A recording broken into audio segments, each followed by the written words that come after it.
Voltamos e no terceiro tópico é sobre a produção das mensagens falsas. Onde é que eram geradas ou como nós podemos identificar em especial nesse primeiro subtópico aqui o profeta no Antigo Testamento. Então nós percebemos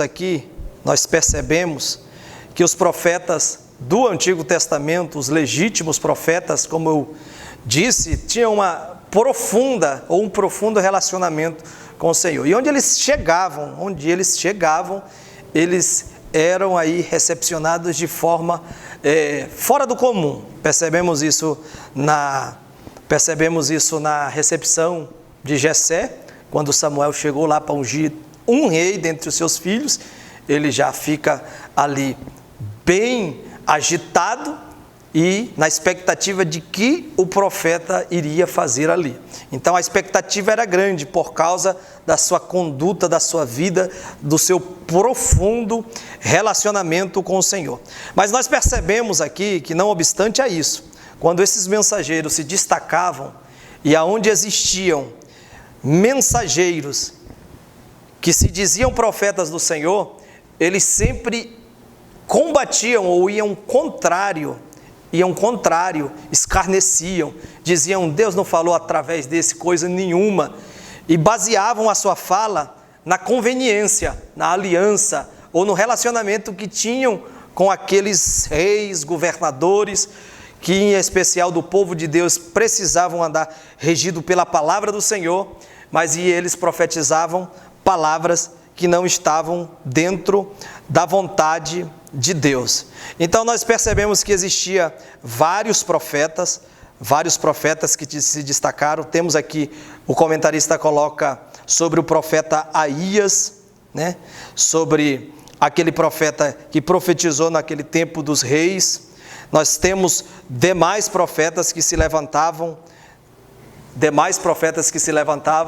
do Senhor e sempre eram escarnecidos, sempre eram zombados. Jeremias chegou a um ponto que no capítulo 9, porque ele é conhecido como o profeta das lágrimas, é porque ele citou a seguinte fala, capítulo 9 do profeta de Jeremias.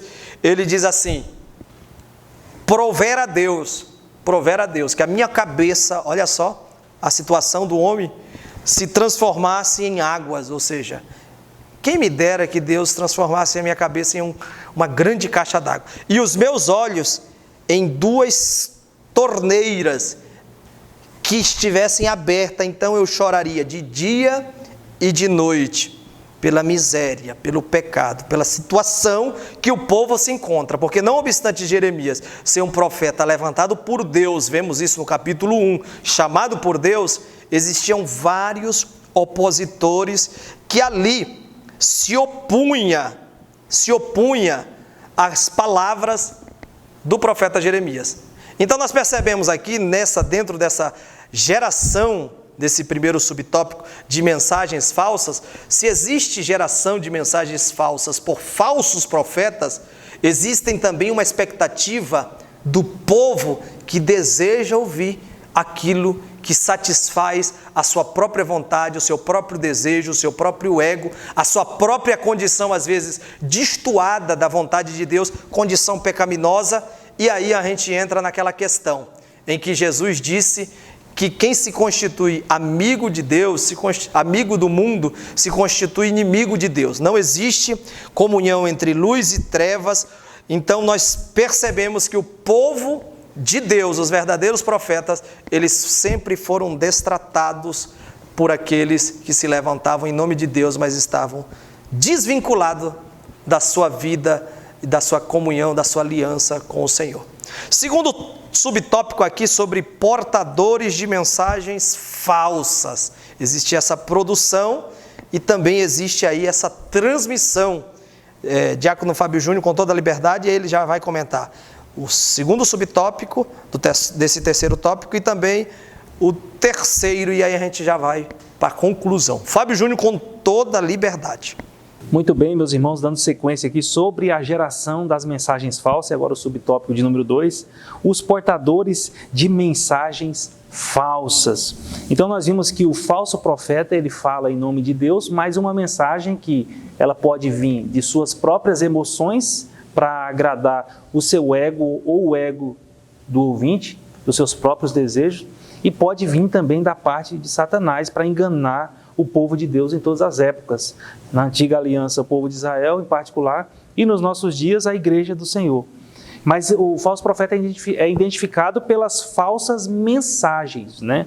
E a falsa mensagem justamente porque é uma mensagem que tem como fonte não Deus. Porque Deus, ele é verdade, ele não comunga com o que é falso.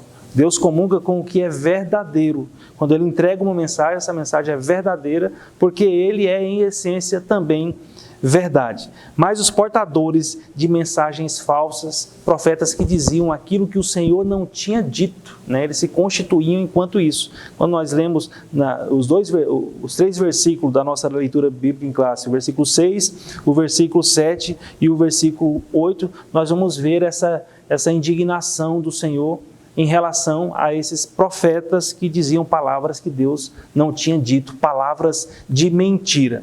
E aí, já caminhando para o subtópico de número 3, meus irmãos, nós vemos a ira de Deus contra esses falsos profetas. E alguém poderia, um desavisado, perguntar por que Deus se ira com isso? Ora, porque quando Deus fala algo, aquilo que ele diz se cumpre, porque também está em jogo a credibilidade do Senhor. É lógico que é preciso pontuar aqui, mesmo que de forma superficial, que as promessas de Deus, existem aquelas que são incondicionais, independente da ação humana, ela vai acontecer, mas existem também aquelas que são condicionais, né? Deus fala, mas coloca uma condição para o cumprimento. Não é dessas que nós estamos falando aqui agora, né? Eu estou falando daquelas incondicionais. Se Deus falou, independente do que vai acontecer, se Ele mesmo não colocou uma condição para o cumprimento, vai cumprir. É lógico que às vezes depende de nós precisamos tomar uma posição, geralmente quando há uma profecia em relação a nós pessoalmente, relacionada à vida no ministério, à vida na família e em todas as outras áreas, é certo que nós precisamos também cumprir a nossa parte, fazer o dever de casa, porque essas profecias são condicionais, né? Depende de uma condição e nós devemos cumprir essa condição para que ela venha a se cumprir. E uma vez cumprida essa condição, vai se cumprir também, porque Deus falou. Então, quando alguém se levanta falando em nome de Deus aquilo que Deus não falou, Deus se ira, porque é a credibilidade de um Deus que não erra que está em jogo.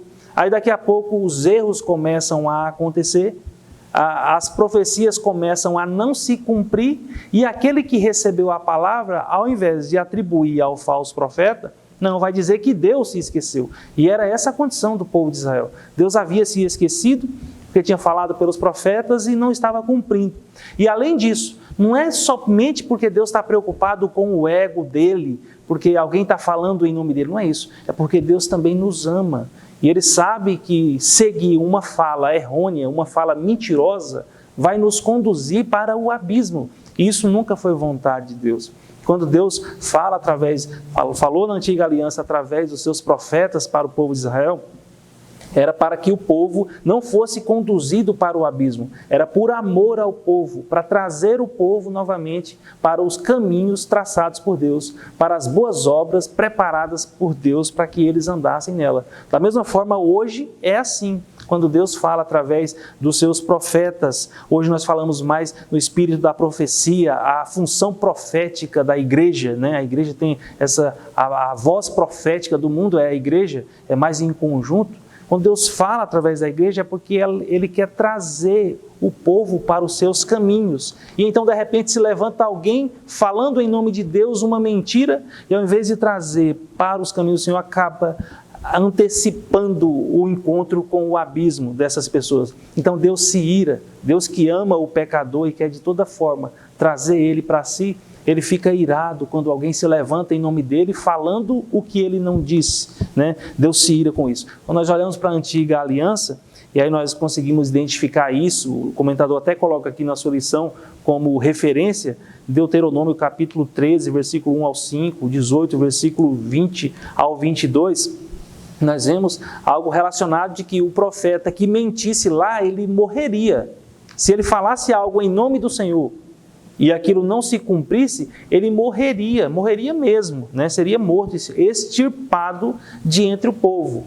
Porque ninguém poderia ousar falar em nome do Deus que não erra uma mensagem mentirosa, uma mensagem que viesse a tirar o povo da presença de Deus. Que Deus nos guarde, e aí retoma a ideia inicial que nós conversamos. Vamos buscar o discernimento de Deus, buscar o dom de discernir os espíritos, para que nós não sejamos enganados pelas falsas doutrinas, falsos ensinadores, falsos mestres e, por conseguinte, falsos profetas. Vamos nos aproximar da palavra de Deus para que toda palavra profética liberada em relação a nós tenhamos a condição de passar pelo filtro da palavra de Deus. Nada pode escapar ao filtro da palavra de Deus. Deus é soberano e, na sua soberania, Ele estabeleceu a sua palavra como filtro para a palavra profética proferida por alguém. Que Deus nos guarde e nos dê força nessa caminhada. Muito bem, quero concluir esta lição citando Efésios 4:29. Escute, não saia da vossa boca nenhuma palavra torpe, mas só a que for boa para promover edificação, para que dê ou transmita graça aos que ouvem. Diante disso, a nossa conclusão vai dizer o seguinte: o apóstolo Pedro deixa claro que onde há o verdadeiro profeta, há também o falso. Como aconteceu com Israel, haveria também de acontecer com a igreja. O boato é a propagação de uma notícia infundada, não oficial e de fonte desconhecida. O contexto mostra que divulgar informações enganosas é associação com o ímpio para se tornar falsa testemunha. E hoje o engano, a falsidade, a propagação de mentiras, as populares fake news estão em alta. Vamos tomar cuidado, irmãos. Cuidado com aquilo que você está transmitindo, cuidado com aquilo que você está ouvindo, cuidado com aquilo que você está vendo. Não saia propagando tudo aquilo que você vê e ouve por aí não, tá bom? Você é um embaixador de Cristo, você deve falar, transmitir, fazer, se posicionar, principalmente, como diz Efésios 4:29, está transmitindo graça, está edificando, está promovendo o crescimento? Passe para frente, vai produzir medo, pavor, terror, passa não, guarde para você, ore e Deus está no controle de todas as coisas, sem exceção, tá bom? Tendo dito isso, quero orar por você e com você. Oremos. Querido e poderoso Deus, Tu és, Senhor, a verdade, a Tua palavra declara que em Ti, Senhor, não há possibilidade nenhuma de mentira, de mentir, de enganar. E a Tua palavra diz que o Senhor é o mesmo ontem, hoje e eternamente. E a Tua palavra diz que o Senhor é o caminho, a verdade e a vida. Ninguém vem, disse Jesus ao Pai, se não for por mim. Diante daquilo que somos e declaramos que somos na Tua presença, Pai, queremos nos comprometer um pouco mais, Pai, a não, Senhor, transmitir aquilo, Senhor, que causa mal-estar na vida dos outros. Senhor, a semelhança desta lição que traz, Senhor, uma riquíssima lição, uma riquíssima e importante, Senhor, lição de como, Senhor, nos posicionar como verdadeiros crentes que se nutrem em Ti, que ouvem a Tua palavra, e a fé vem pelo ouvir e ouvir a Tua palavra, que se alimentam em Ti, que têm vínculo com o Senhor, e tendo, Senhor, essa alimentação, esse nutriente, essas informações da Tua parte, regidas pelas Escrituras Sagradas, nós nos comprometemos um pouco mais a transmitir o Evangelho, a transmitir as boas notícias, a transmitir a verdade, para que todo engano, todo engodo, toda mentira, toda sagacidade do adversário, Pai, toda cegueira espiritual caia por terra.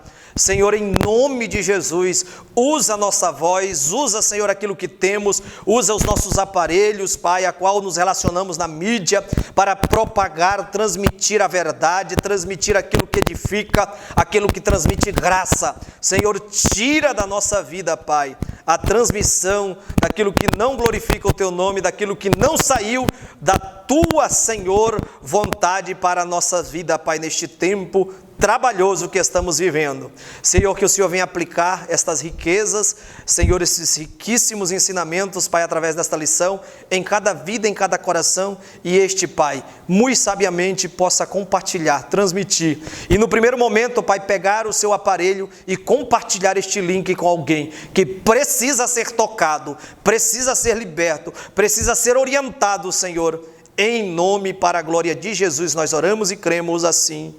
Amém! Que Deus em Cristo te abençoe. Até a próxima, se Deus assim nos permitir. Nos ajude, divulgue este material, compartilhe com quantos você achar necessário, alcance alguns através deste material, em nome de Jesus.